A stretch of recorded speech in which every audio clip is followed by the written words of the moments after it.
until we all get out of the difficult space that we are in as world economies, their situation, unfortunately, is going to pretty much remain as it is at the moment? I can't say exactly. It wouldn't remain pretty much the same, partly because I'm saying we are creating jobs. The pace and the rate is not going to be the same, but certainly jobs will be created. They are being created. We have, for an example, added a new dimension in terms of the green jobs that we are creating. And I believe we might not do exactly what we thought we would do given that kind of situation, but we are creating jobs. The pace and the rate might not be the same. So those people will not remain the same. There will be those who will certainly be employed, and therefore their situation will be different than others. What we would not do is to deal with each and everyone, as we had thought, would move very far, but this has impacted. We cannot move very far, but it does not mean we are not moving forward. We are moving forward. Now, the minister responsible for national planning, Trevor Manuel, when he and his team released a report to you over a month ago, said something to the effect that some bold decisions will have to be taken. In other words, we can still achieve all the goals we set for ourselves as a country, but some bold decisions will have to be made. Any idea, you may want to, do you want to share with some of us some of the bold decisions that government is already thinking about, given the challenge facing the Eurozone, for example? Well, firstly, it is absolutely true. We have got to take bold decisions. If we don't take bold decisions, it will mean would not make very meaningful movement forward. We have, for an example, had a lot of engagement with the private sector, with the unions, where bold decisions are being taken. As you know, there are special accords that have been agreed to by all parties that will have to do something, some of which relates to the green jobs. We are taking very bold decisions in terms of the green jobs. I think a bit of it was shown during the COP17, what South Africa is doing, which was in fact appreciated by all who came to Durban. And they were able to see exactly what South Africa is doing. And what was important about it is that we made the declaration to do what they found us doing in Copenhagen, that given the fact that South Africa was one of the emitting countries, leading emitting countries in the continent of Africa, and therefore we're going to change the manner in which we do our economies. And indeed we have. We've been able to show what bold decisions we have taken already. So there are bold decisions that have been taken. But also you take into account that the plan of the Planning Commission deals with the comprehensive plan of the country, that there are very specific and bold decisions that need to take. So in other words, we'll have to look at other things that we need to do to be able to deal with that comprehensive plan. But on the kind of programs that we're having, there are bold decisions that we're taking. Well, you haven't, of course, escaped the criticism of the Green Lobby, who argue that, for example, with respect to energy, Eskom continues to build coal-powered stations. Of course, yes, we can't escape that. All the economies that have developed in the world, coal has been the main factor. The discussion, the conversation in terms of the climate change includes, among other things, that countries that are producing energy through coal, they must minimize that.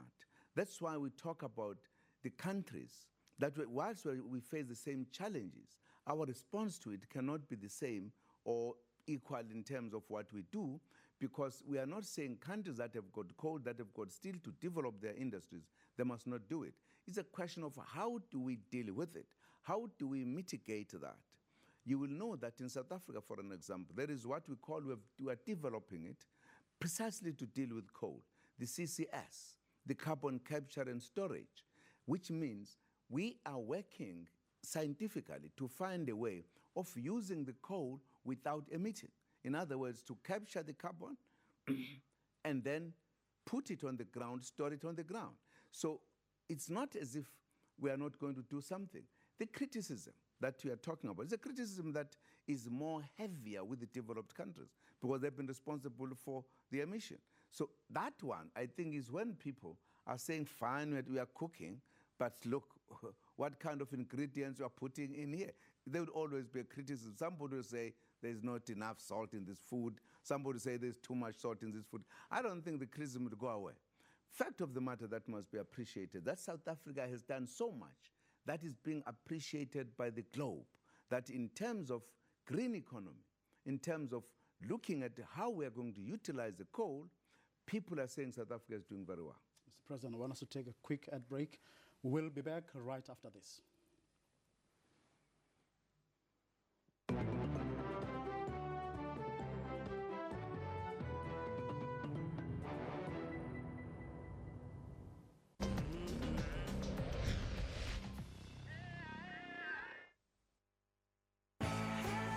Your Pick and Pay is cracked extra Christmas savings for Monday, 19 December. Don't miss the Sinotech DVD player for $159.99 plus triple points.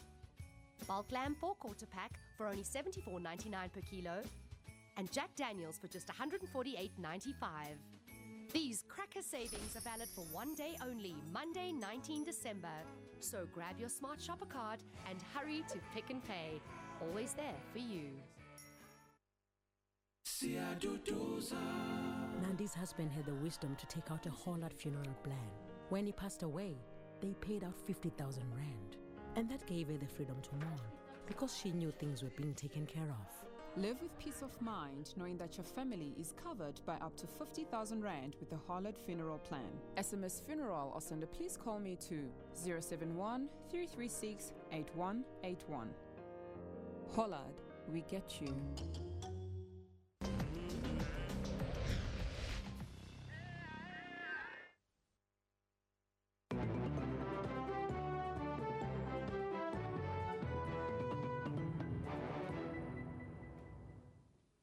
Welcome back. You're watching a special broadcast brought to you by SABC News. We're having a conversation with President Jacob Zuma about the year that was, 2011, that is. Mr. President, given the global crisis, some have said that it's going to force us to look perhaps eastward. In other words, start shifting away from Europe and the United States of America as our main trading partners to focusing on the East, China, Brazil, and those countries? Well, I think we should take that question in a more holistic manner. The global developments, even if you left for a moment the crisis, the Euro crisis, the economic landscape has been changing with time. With the advent of the big economies that are found in the third world or in the South, there is a factor that you can no longer run away from. That they are growing, they are big economies, and therefore they must be felt globally. In fact, in the 2007 and 2008 financial crisis, this became too evident because once the financial crisis hit the world, it was actually stopped from these economies, and they actually pushed it back. It is the old economies that had difficulties to deal with the financial thing.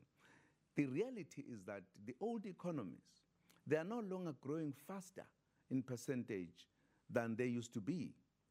The new economies, if you talk about China, India, Brazil, Russia, South Africa, etc., we are talking about the economies that are growing, that have got huge markets.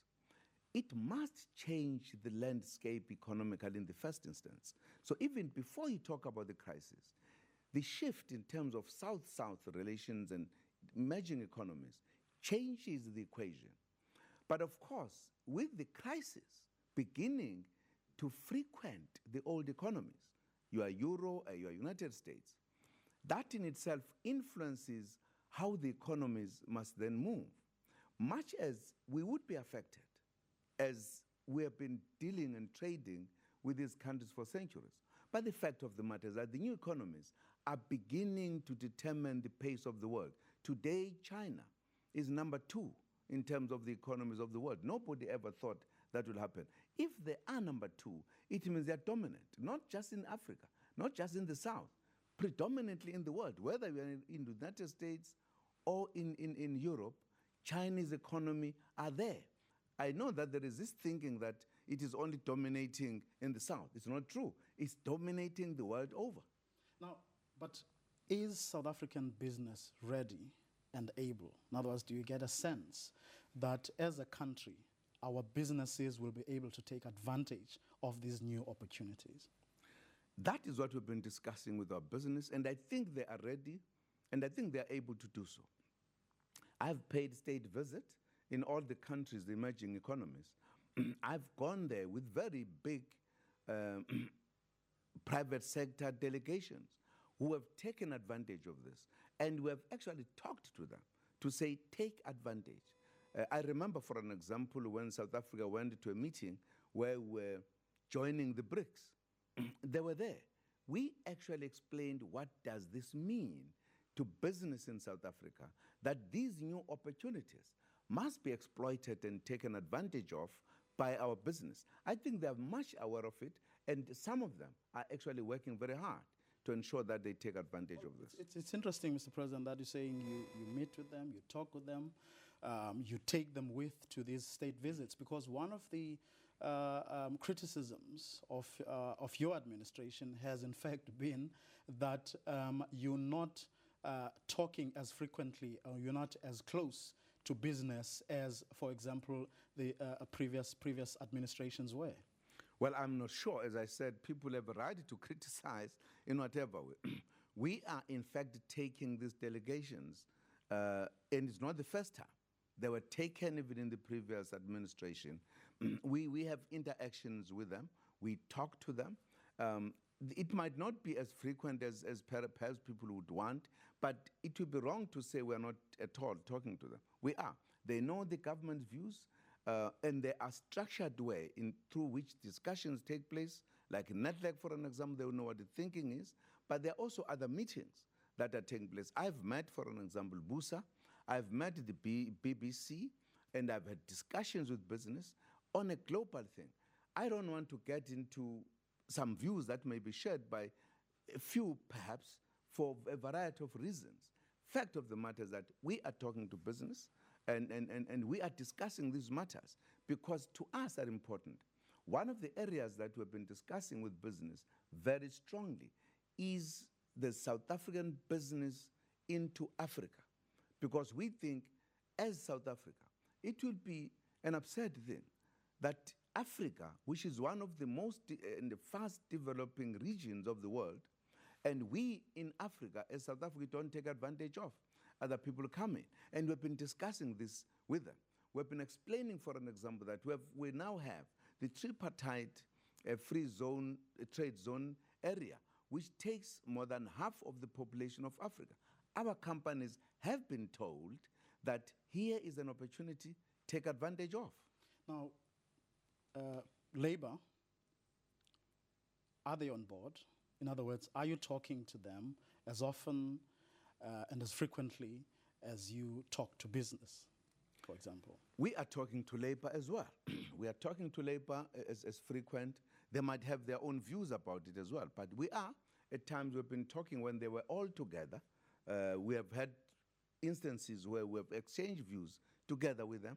Ministers of the economic sector, for an example, they are in continuous interaction with Labour, and therefore we are talking to Labour. The Labour is aware of what we are doing.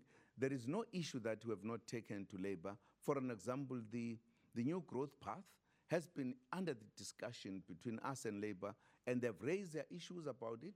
We have been able to look at the issues they are raising. So we are talking. We cannot do without talking to Labour and business, because we have got to work together so that we can make South Africa move forward.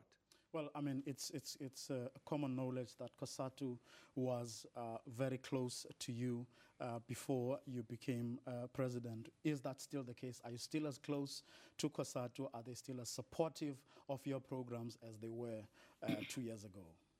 I think so. We are still close.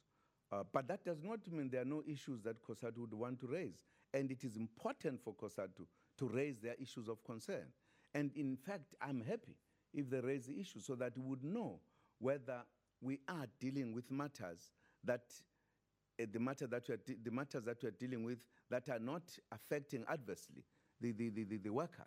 So it's very important. We are close, but of course there are issues, because as we try to find solutions to the challenge that face the country, there may be things that COSATU is not happy about. Correctly so, because they represented the interests of the workers. I think if they agreed with everything, then you would have said there was no need for a trade union movement. I think it is important that we are alerted to issues that COSATU is concerned about. We are able to discuss those matters. They are able to raise matters publicly too, so that we can deal with those matters. Any government that would not be put on their toes by a trade union movement, that government might do the wrong things that might in fact jeopardize or undermine the interests of the workers. So I think COSATU is doing the right thing to keep on raising the issues sharply. And that is what we expect. In any case, under democracy, that's what is expected.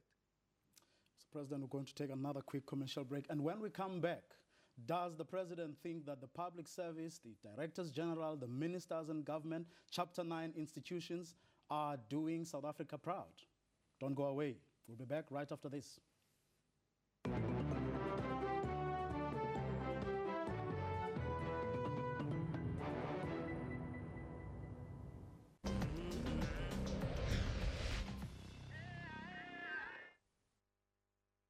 Christmas just got better with Boxer Superstores. Get 2-liter Coca-Cola, only $12.79. 1-liter Jugo Dairy Blend, only $5.89. Buy 2 400-gram Norok Soya Mints, only $11.79 each, and get 100-gram Norok Soup Extra. Live the life you want to live with Boxer Superstores. It's the 3rd annual Buyelekaya Music Festival at Buffalo City Cricket Stadium, East London. Sunday the 18th December 2011. Featuring Zahara, Kaifas Semenya, Oliver Mtuguzi, Tandi Somazwai, Professor, DJ Tira, Zakes Bantwini, Asanda Bam, and many more. Your host, Umhlobo Wenene's Patko Mafani and Selima Tunzi's Zizo Pes. Tickets available at CompuTicket and ShopRite Checkers for 160 rands. Proudly supported by SABC1, Zanzi for sure. Nice buff body, eh? It's a steroid. Yeah, you know. It's a steroid. One injection this side, one Really? injection that side. Yeah, it helps. More gym, working on those curves. These are steroids, man. No, there's no steroids. Look at my body, bro. It's toned. I'm not beefy. Yeah. You know, That's what I was waiting on. It's all about showing off what you got. Catch RGB every Tuesday at 7 on SABC1 Mzansi for sure.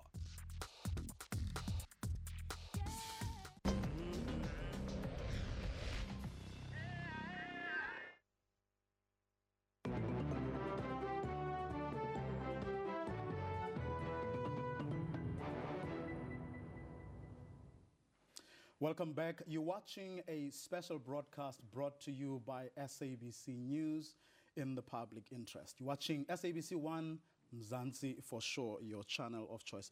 Mr. President, in 2011,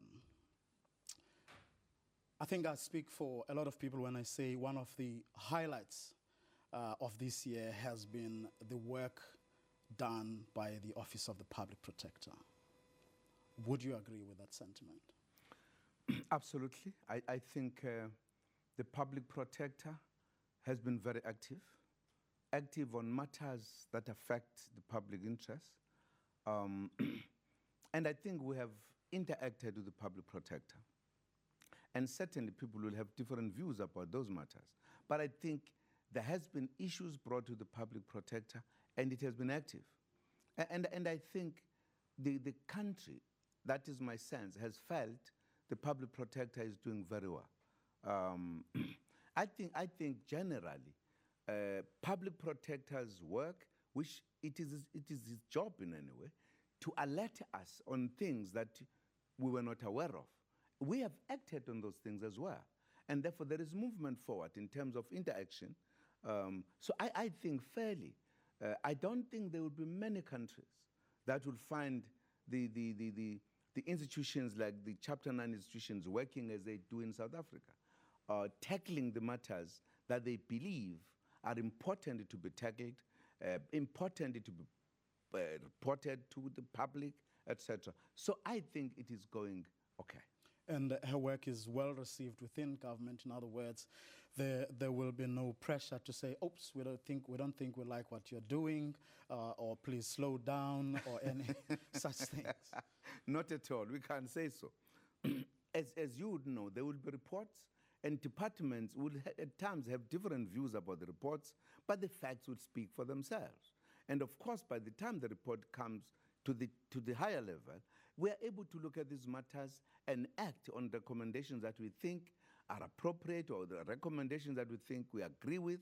There may be recommendations that may be lacking information, and those matters are the matters that we deal with the public protector as well as the parliament. Were her reports the reason you, for example, acted when it came to the issues around ministers Gwen Mahlangu Ngabinde, Minister Sicelo Shiceka, as well as the Commissioner of Police? Certainly, those emanated from the reports. But I must say, the initial one of Minister of Kokta, that is the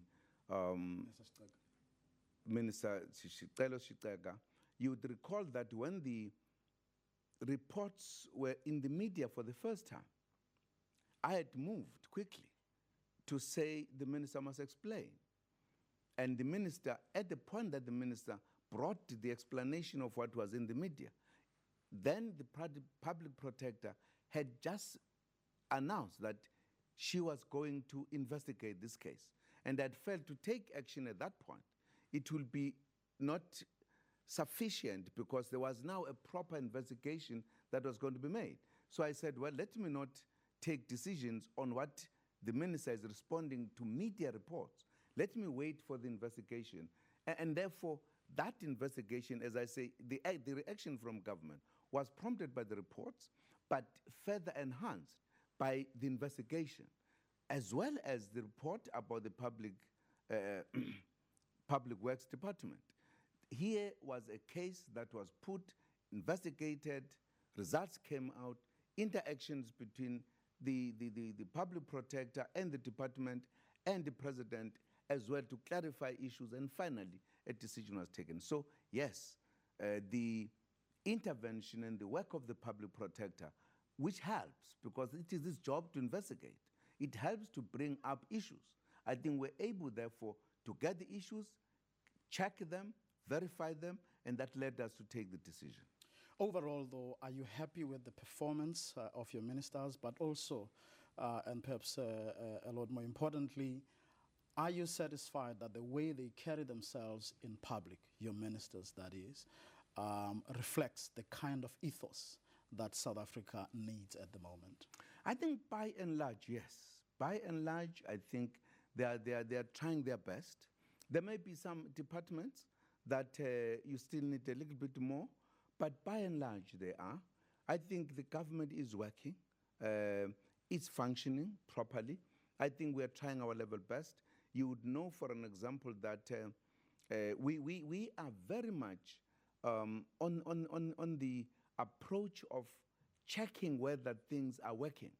We have, for an example, visited a number of provinces to check whether government is working at all levels, not just dependent on the reports that come from departments, but actually interacted with the clients or with the people themselves to ask questions in the presence of all government levels to check and get the answers.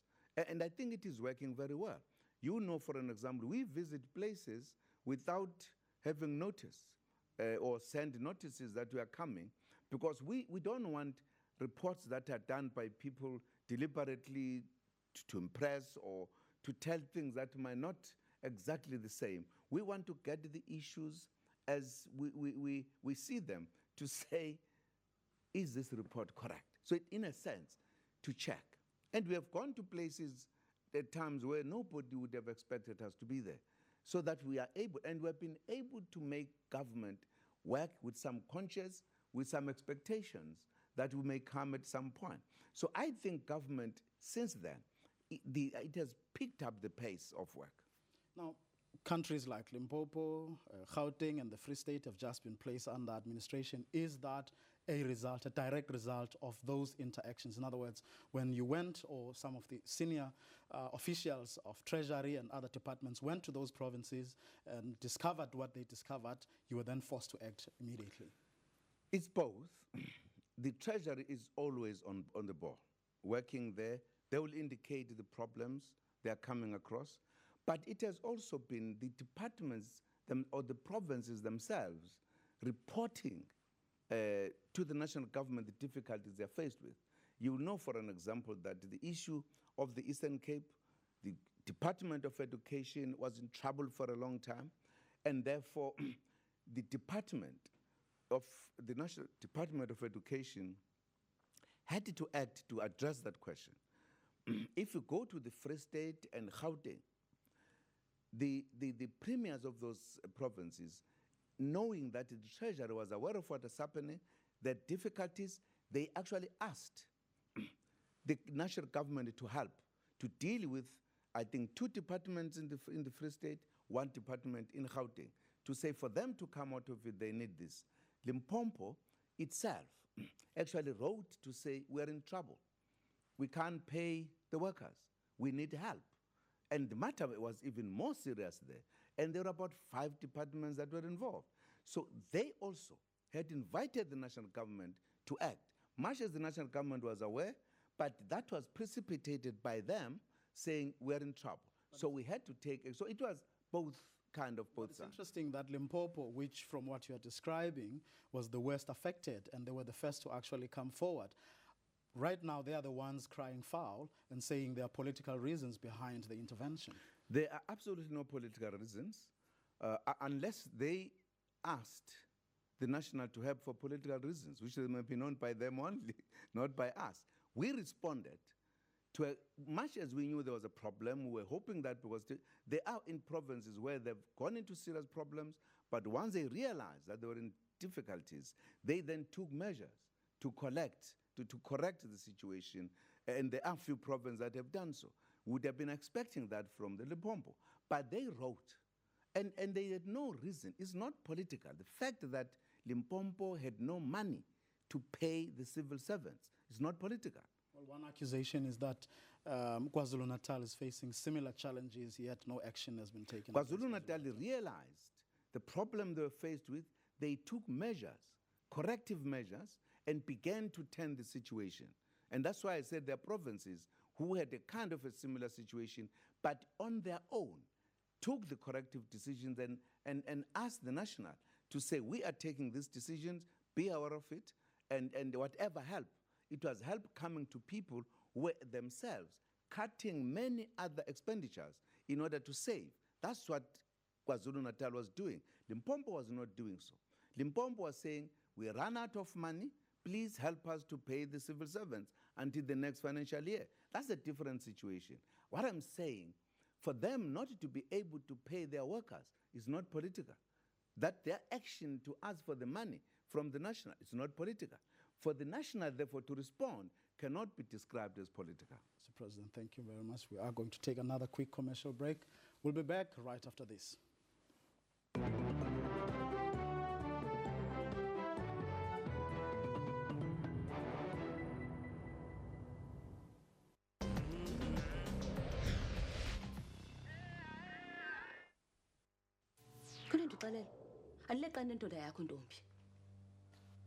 I have despised him for most of my adult life. So you keep saying.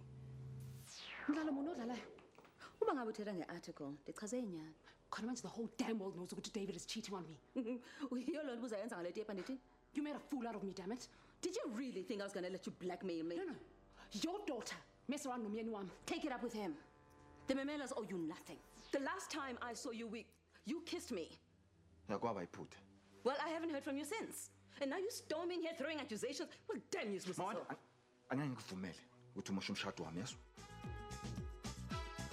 Generations weekdays at 8, only on SABC 1, Mzansi's official storyteller.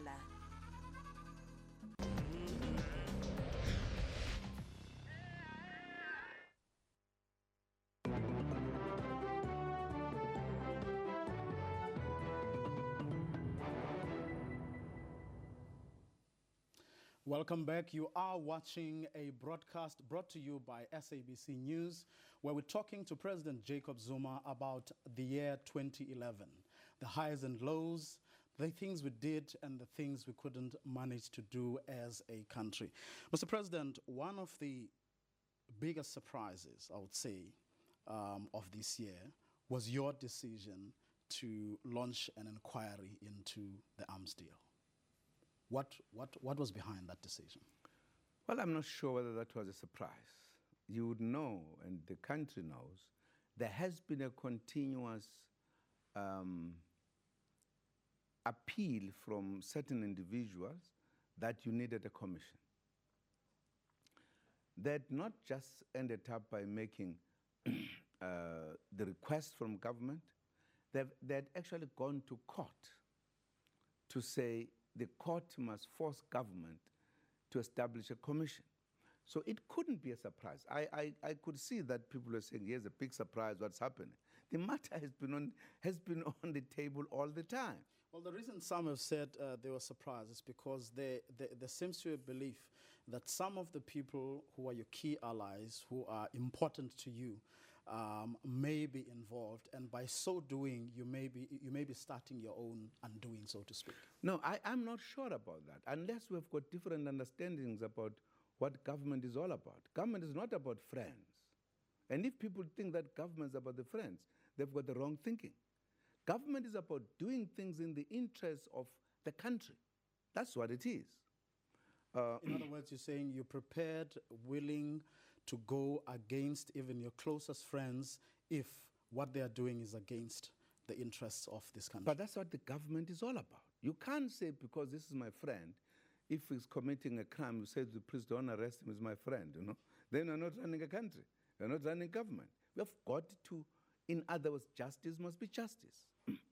The critical point was that the matter was taken to a high court, and from high court taken to the constitutional court. The answers we had given all the time was the fact that you could not establish a commission whilst there were investigations ongoing. It would have been wrong. The investigators from the state apparatus had said we have closed investigation. Now, anybody should have predicted that once that question persists, you couldn't say, why are we not? When citizens are saying we wanted the truth about this matter. The next necessary thing was to look at the matter. Now, if the matter is taken to court, you know what the government would do? Would spend a lot of money in the High Court, in the Constitutional Court. At the end, there would be no answer to say we cannot, because you can't just say, when the citizens are saying we are interested to know this, you can't say because I'm government, sorry, I can't do it, unless we've got good reasons. Previously, there was a good reason that the state apparatus were investigating. At that point, they were not investigating. So how would you say no? It should have been clear, even to a child, that the court will say, in terms of the Constitution, to establish a commission of inquiry. So I didn't think you needed to spend money on a matter that you know what will be the outcome in any case. And that's why I thought it was important to establish the commission so that we don't have wasteful resources wasteful expenditure. We must be able to get to the matter so that the truth comes out. Simple as that. I think people just stopped thinking to look at the facts and what was happening and just decided, what a surprise. What is Zuma up to? Not up to anything. I didn't ask or request the commission. The commission was requested by people who have their own feelings about the matter. So it was becoming absolutely important that on this matter of the arms deal, let us get to the truth. Now, you also released the Donut report. Absolutely, yes. And what was the thinking behind that particular move? No, you can't as government, when citizens saying we need the report out, you know, in terms of the information, the Constitution says if people want information, must give it out. And there was no reason why we should not release the Donen report. Particularly, a look at it, that report is incriminating no one. That report is very clear. Now, if it was kept and known only by your colleagues who have it in their newsrooms, just taking out snippets here and there, people will even think there is a lot in this report. And the names that are mentioned would remain in the minds of the public as indeed people have committed crimes. So it was important to take out the report so that people know what is in the report. It is not other people who are privileged to have the report, but the nation has the report. So that whatever views people form out of individuals or whatever, but the facts should be there to speak for themselves. So again, it wasn't a question of you playing politics. Not at all. I heard your guys who know how to write and talk saying Zuma's playing politics. I'm playing no politics. I never created a Donen report. It was a matter I found. It's a matter that needed to be acted upon. Simple.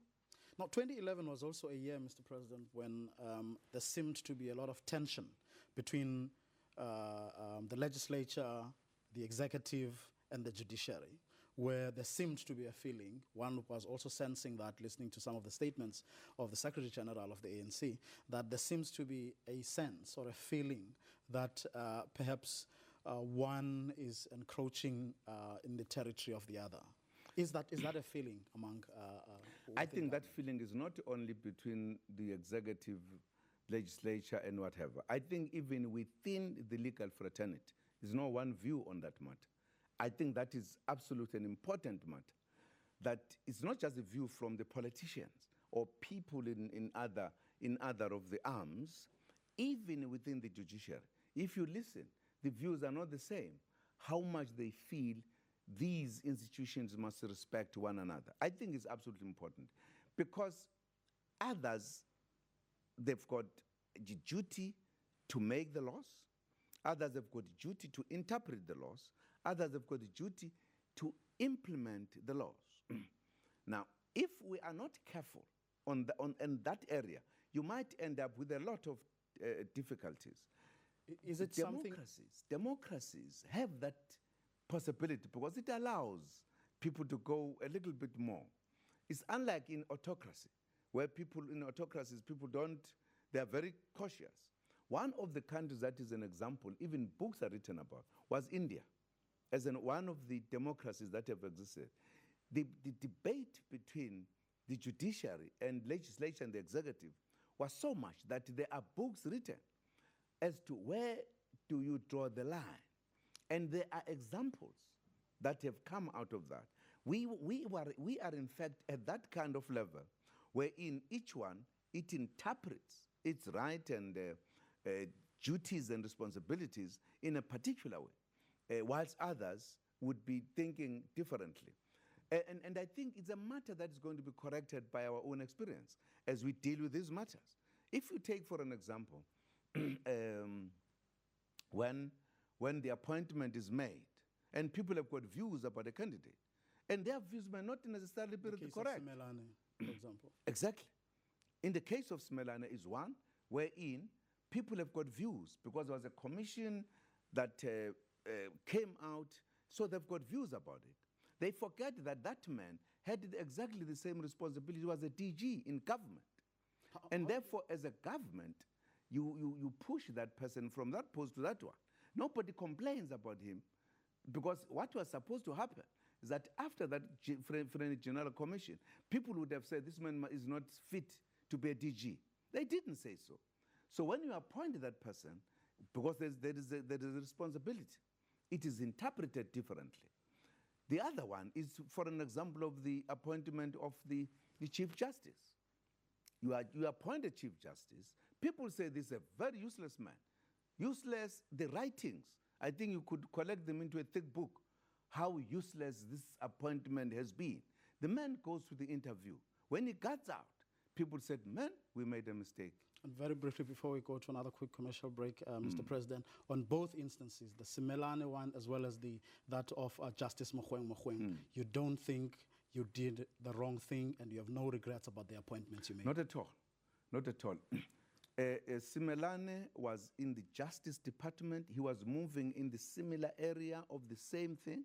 He had been in the department that was in control of the NPA. So I would not have thought, being not a lawyer, I'm doing something wrong here. But if people had views, and these views are now tested in court, that's a different matter. Thank you, Mr. President. I wanted to hold that thought. We are going to take the last quick commercial break. We'll be back right after this.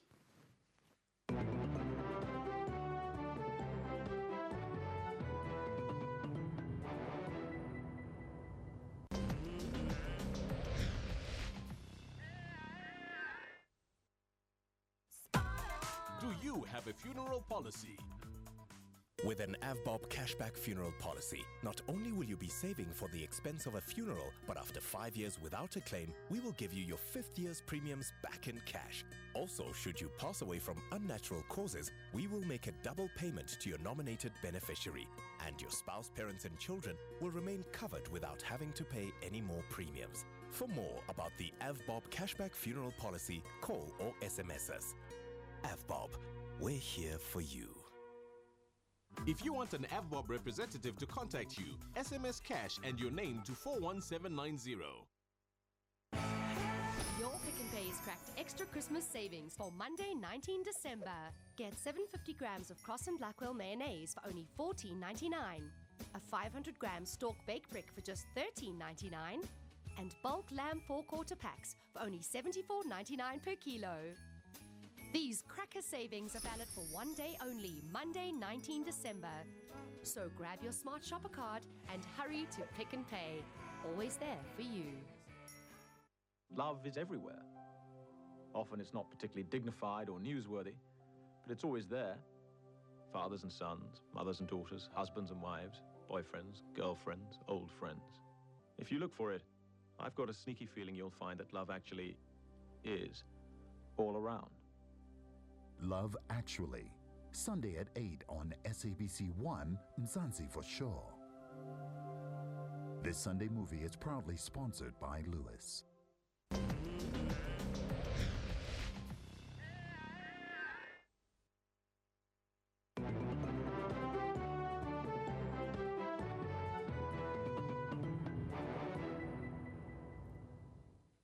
Welcome back. You are watching a conversation between SABC News and President Jacob Zuma. We're looking at the year 2011, the things that happened, the things that didn't happen, the highs and lows, the good and the bad, and everything in between. Mr. President, one of the stories of the year would have been I think it's 17 or so days that Mr. Heath spent as the head of the Special Investigations Unit. What were the reasons he gave to you for his resignation? Let me just conclude the first one, because the other issue, because I thought it was very important. What I think has been the view, let us allow the executive to take decisions. The difficulty is a decision is taken even before people see at the place, at the process of implementation, they condemn it. That's when it looks like an interference. In other words, each decision you take, people say, no, it's a wrong decision. How do you govern? Because you must say, okay, he's making a mistake, let us prove to him that he's making a mistake. As I was explaining, in no way, as an ordinary person, you would have said Simelane is not fit here. When he's running the Justice Department, this is just another small particle of it. You say then he must run this, which is lower than where he came from. And some people said he made a fundamental mistake. I think it's people playing with words. I'm saying once the matter is taken to court, facts are tested, that's a different matter. That's why we'll respect the decision of the court. I'm just saying the manner in which we handle these matters give an impression that some want to interfere with others. Let us allow others to act and come at the right time. If you come to the question of Advocate Heath, who has resigned, once I saw the statement in the city press, I then asked the minister to investigate the facts. What is this?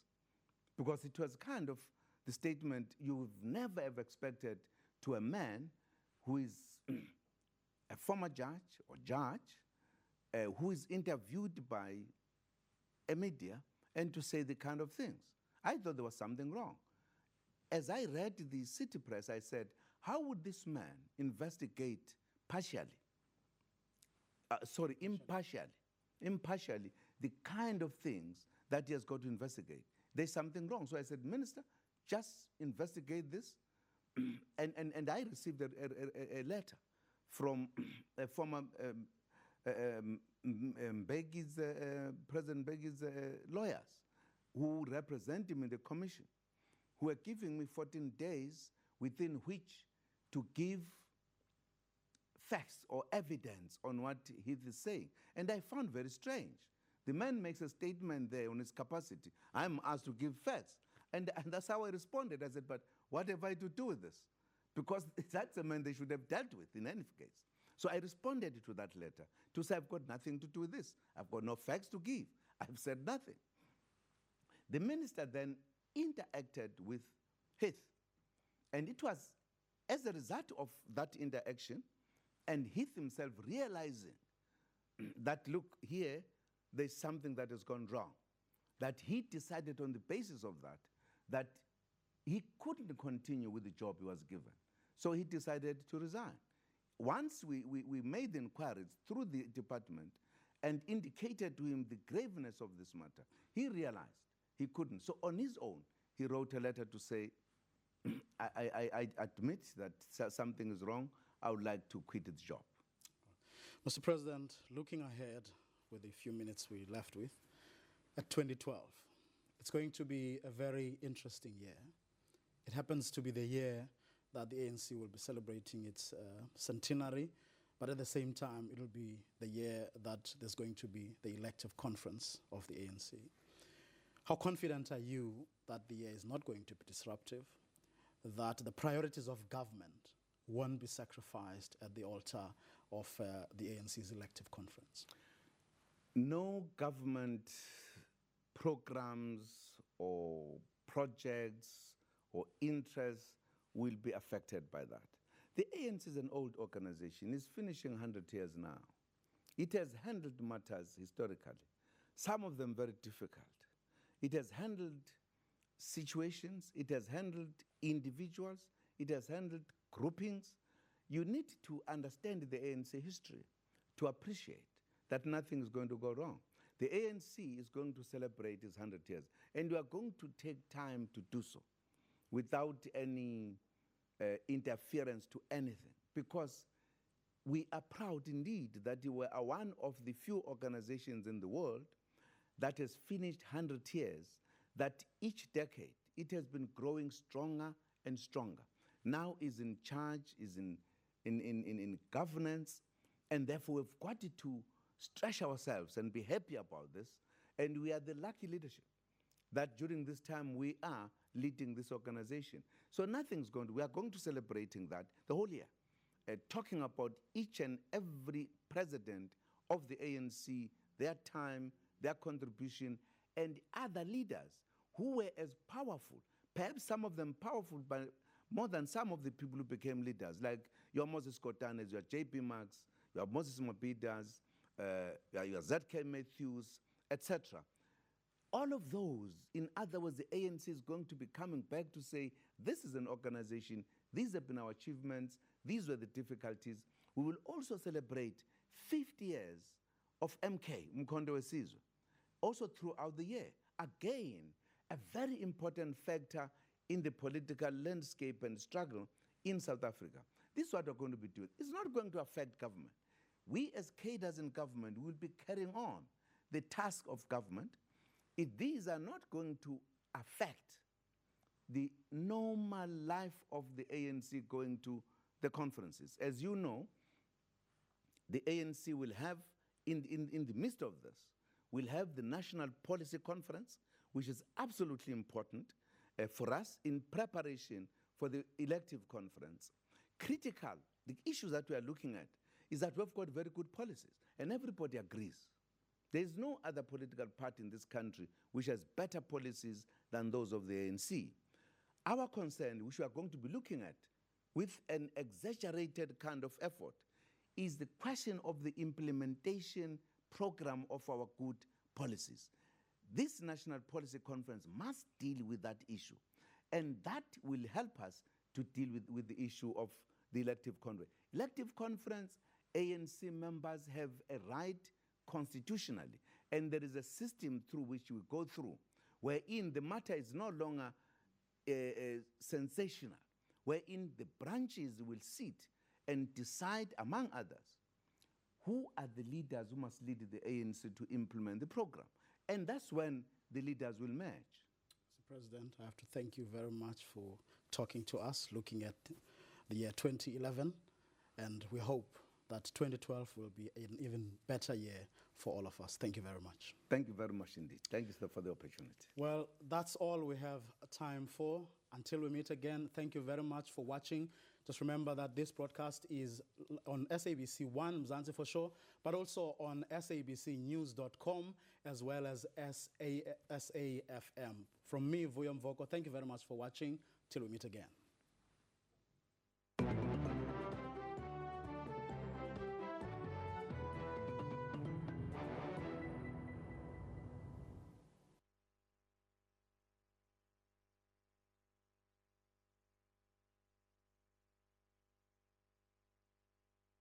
Tomorrow on 1 at 6:30, drama that family, love and money brings with the bold and the beautiful. At 8:30, Diskin Tatemuloy and the Sibias are all the Kasi drama you need with Zone 14. Basing on 10, the son of a millionaire couple kidnapped on his way to school, we kidnapped. Get your fix of the best with a bold